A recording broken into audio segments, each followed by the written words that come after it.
Looks like we got a peek into what the Red Sox meeting with Juan Soto really looked like.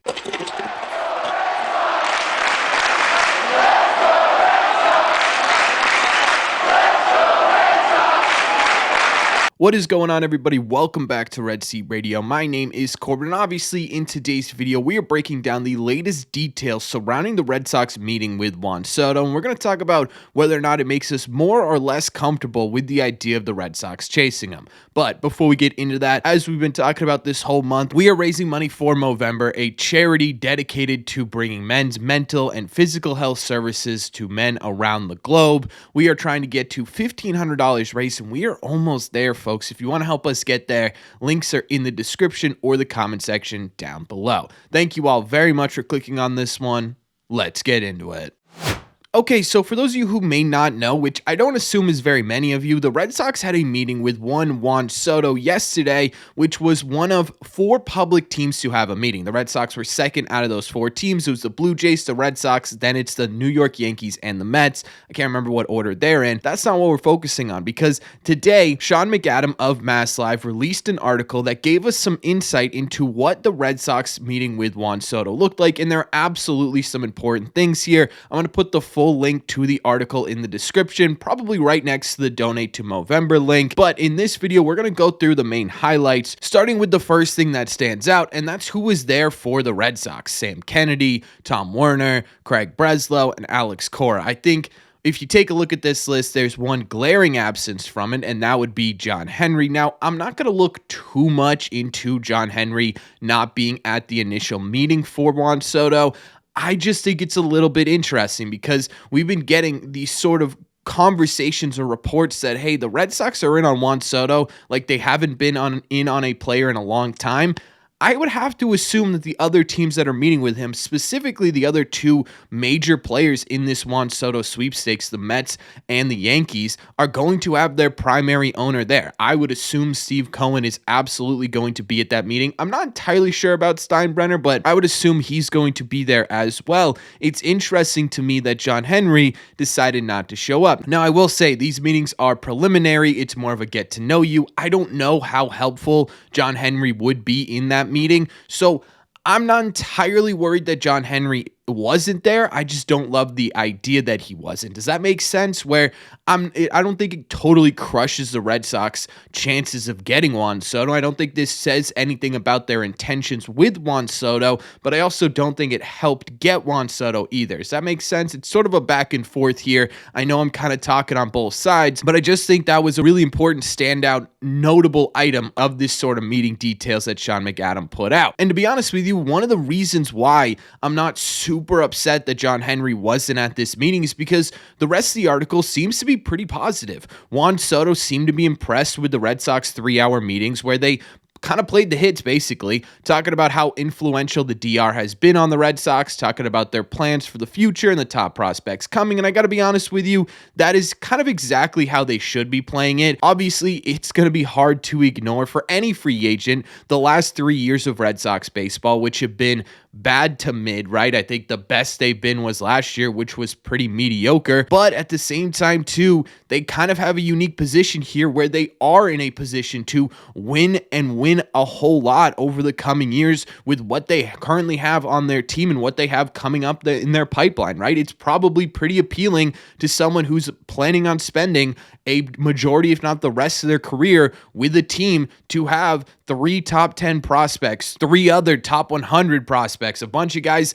that are considering being top 100 prospects next year to go along with a young core at the major league level developing into stars. Jarren Duran's got to be a selling point, I'd assume. Tristan Casas, Brian Bayo being locked up, I assume, is part of this. Tanner Houck, obviously having Rafi Devers on the team, right? A couple of moves and commitments specifically from ownership. And hey, this Red Sox team set up to compete for the next decade or so. And I think that absolutely is the avenue the Red Sox need to take. And obviously, focusing on the Dominican Republic makes a whole lot of sense. To me, it's the best avenue for the Red Sox to take because I don't think there's a team in baseball that can come close to the Dominican legacy the Boston Red Sox have. I mean, just think about it, right? The face of this Red Sox franchise now, and maybe for forever, is a Dominican player in David Ortiz, the best pitcher in Red Sox history.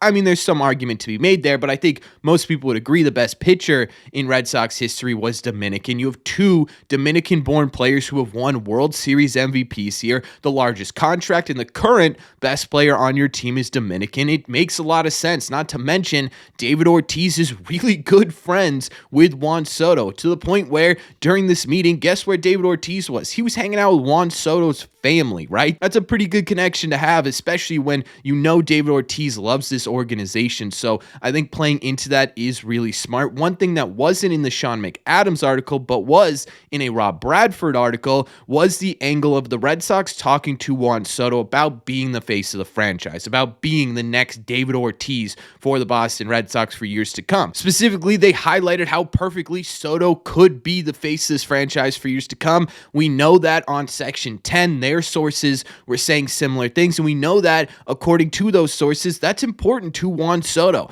I don't know if there's another team that is in on Juan Soto that can offer him that, can offer him the legacy that the Red Sox have, can offer him the true face of the franchise, right? You look at the Mets, and yeah, he'll probably be the best player, but most people assume that this is Francisco Lindor's team going forward. The New York Yankees, you might be third. I think most Yankee fans would consider Cole and Judge the face of their franchise. Maybe Juan Soto will be their best player, but he'll never be the captain of that team with Aaron Judge in the fold, at least until Aaron Judge's contract is up. With the Red Sox, you come in here, you got Rafael Devers, who is a fantastic bat, but who has publicly said, look, I'm good on being the face of the franchise. I just want to go out there and be a really good player. Jarren Duran is a leader, yeah, sure, but he's no Juan Soto as much as I love Jarren Duran. Yeah, I think that's a really great selling point. I'm really happy the Red Sox are going that route because it is sort of what separates them from the pack here. Soto did ask some questions about the Red Sox organization. Specifically, he asked about their commitment to winning, which I think if you're any player in Major League Baseball right now, that has to be your first question, right? I don't know how, again, you ignore the last 3 years, how you ignore things that have come out. I think that's a really smart question by Juan Soto. It's the most obvious question available. I think them being in on Juan Soto does show some commitment to winning, but if you're going to commit for 14 years, I would be a little bit cautious. We know that last offseason, Jordan Montgomery flat out said he didn't want to come here because he wanted to win and didn't feel like the Red Sox were going to be in a position anytime soon to do that. So I do think this is a little bit of an insight into kind of the uphill battle the Red Sox are going to have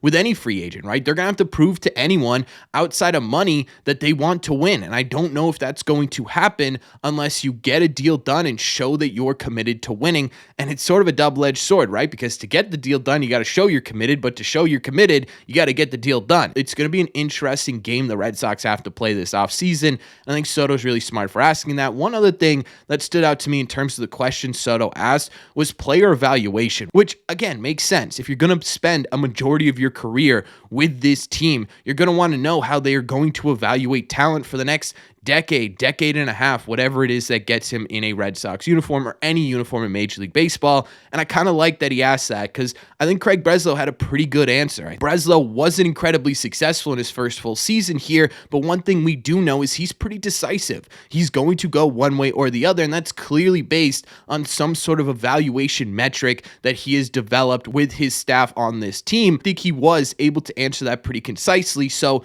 I don't hate that question at all. Outside of that, he did ask some questions about obviously Fenway, the facilities, FSG themselves, which has got to be a pretty interesting question to answer, right? If you're FSG, how do you answer questions about who you are? Do you focus on your 4 World Series wins? I know I personally would, breaking the curse, all that good stuff. But what do you talk about in recent years? It's not like we as fans have a really sweet taste in our mouth for FSG. In fact, I would say most of us have a sour taste in our mouth for FSG. I wonder how they navigated that question. We don't have the full details on that. We just know Soto asked about it. I'd assume he also asked about the area and where he'd live and the fan base and everything, which honestly probably is a pretty good selling point, right? Boston's a pretty good place to live. I would say I'm a little bit biased, but I think the Red Sox fan base is one of the best fan bases in the sport. There's nothing like a Red Sox October, so that's a pretty good selling point as well. The final thing I wanted to point out that really stood out in this Sean McAdam article is that there was no money discussed. There was no offer given. There was no preliminary offer, no ballpark offer, no money discussions in this meeting. It sounds like it was just a preliminary, hey, get to know you, get to know us type meeting, which I'm not exactly panicking about, but I do think it's interesting given who's meeting with Juan Soto afterwards, because he's familiar with the New York Yankees. He doesn't need a 3-hour-long pitch about the organization and the future and all that good stuff because he was there for a full season. He understands that. What else is there to talk about besides giving him an offer, giving him an estimate? And Steve Cohen doesn't seem like the kind of guy who's going to sit there for 3 hours and try and convince you to come to the Mets. He's just going to throw a check at you. And I think that's my biggest fear with this Juan Soto stuff, is that the Red Sox just simply aren't ready to compete again against a big market like New York. I think that's a lot of fears, almost every Red Sox fan, and honestly with analysts as well. So I do get a little bit worried that there was no money discussed in this meeting. But again, I'm not too panicked about it. We've got some time until Juan Soto actually makes his decision. Rumor has it he's probably going to make it during winter meetings, which will be in the middle of December. So you've got about a month here to try and talk numbers. And maybe that's when John Henry comes in, right? Maybe this is just sort of a, look, we want you to understand everything about what your role would be in Boston. We want you to understand how important you are to our franchise. And once you understand that, well, now we can sit down and then we can start to discuss what we're going to pay you to be that. I don't hate that idea. I think selling him on Fenway, selling him on the idea of the Red Sox is the first step in trying to land him. I will say, we've seen a lot over the last couple of days from Red Sox stats, from Rob Bradford, from Section 10, from a lot of media outlets surrounding the Boston Red Sox, that there is legitimate interest here. This isn't blowing smoke up our butts, just trying to save face. This is the Red Sox legitimately trying to land Juan Soto. And so overall, looking at this meeting, I think it was positive. Juan Soto came out of it impressed, and I think that's a good start. I think selling him on the points that you need to sell him on is really, really smart. Again, focusing on the youth, focusing on the future, focusing on the historical past and what he could mean with the Dominican legacy here in Boston is the avenue you can take to separate yourselves from the pack. I don't know what's next. I would assume we're going to get some information about the Yankees and the Mets meetings, and then he's going to whittle it down a little bit more, and then you start talking about ballpark figures, then you start talking about formal offers and all that good stuff. I don't think it's going to be some blind bidding like it was with Yamamoto. I think the Red Sox are going to understand exactly how much money they're up against, and I will say, the fact that they went to this meeting, the fact that there were no numbers discussed, you have to assume the Red Sox understand what it's going to take monetarily to get Juan Soto on this team. And I got to be honest with you guys, I know I said in our initial video about Juan Soto, I'm not allowing myself to get emotionally invested in this because I think it's an incredible long shot. And while I still think it's an incredible long shot, I'm emotionally invested. I did it to myself. It was really dumb. I understand. But man, I am fully invested in the Red Sox going after Juan Soto, and I don't think it's as long of a shot as we initially anticipate. I don't think they're a majority shot here. I don't think they're a top contender just yet, but I do think there is a legitimate chance that the Red Sox can pry Juan Soto away from New York. They just have to be willing to put that money on the table, and that's really what's going to stand in the way here. But again, we've got a long time to figure out what that's going to look like. It's probably going to be until winter meetings, so until we get that, let me know in the comment section down below, what do you guys think? What do you think about this meeting? Do you think it went well? Do you like what happened? Are there things that concern you? Let me know what your thoughts are on where the Red Sox stand with Juan Soto in the comment section down below. As always, if you made it to the end of this video, do me a favor. Make sure you guys have hit that subscribe button if you haven't already. If you're new here, we talk Red Sox content almost every single day. Also, make sure you guys have hit the like button on this video as well. Simply helps these videos out a ton, and it's the best way to let me know you're enjoying the content. Don't forget, if you want to listen instead of watch these episodes, all you got to do is head over to your favorite podcasting app and look up Red Seat Radio. Thank you all very much for clicking on this one, and I will see you in the Red Seats.